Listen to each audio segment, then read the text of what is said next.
Eu sunt David și da, fix unde trebuie a pus eu mâna pe cameră.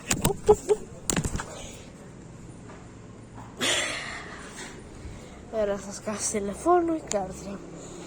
Nu știu ce am avut azi. Ne-am îndemânat, scăpam lucruri.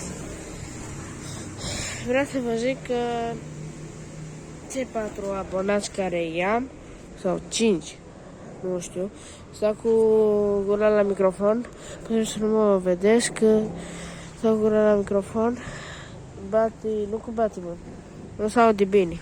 Mai trec motoare, mai trec chestii, mașini. Stau gura la microfon să vorbesc.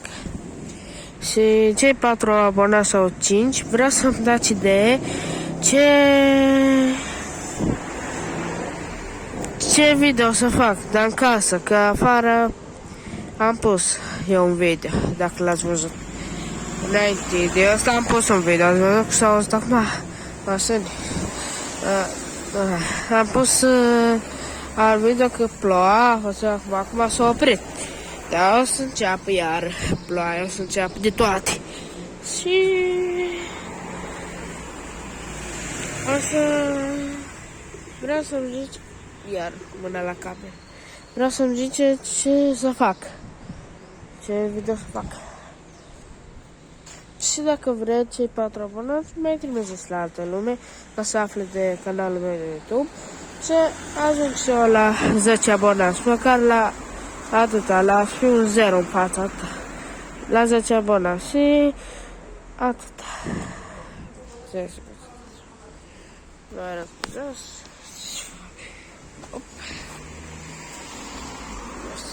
În fine, atâta vreau. Să-mi dați idei și să trimiteți la alții video. Canalul să le ziceți și să dați mie un subscribe, like dacă vrea. Și cam asta. Cine vrea ajută, cine nu vrea să-mi dă idei pentru video, nu vrea. O mă supăr. Pa. Noi ne revedem.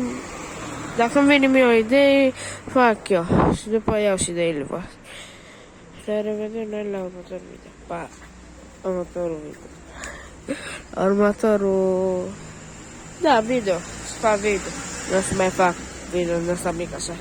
Ne vedem la următorul video. Pa.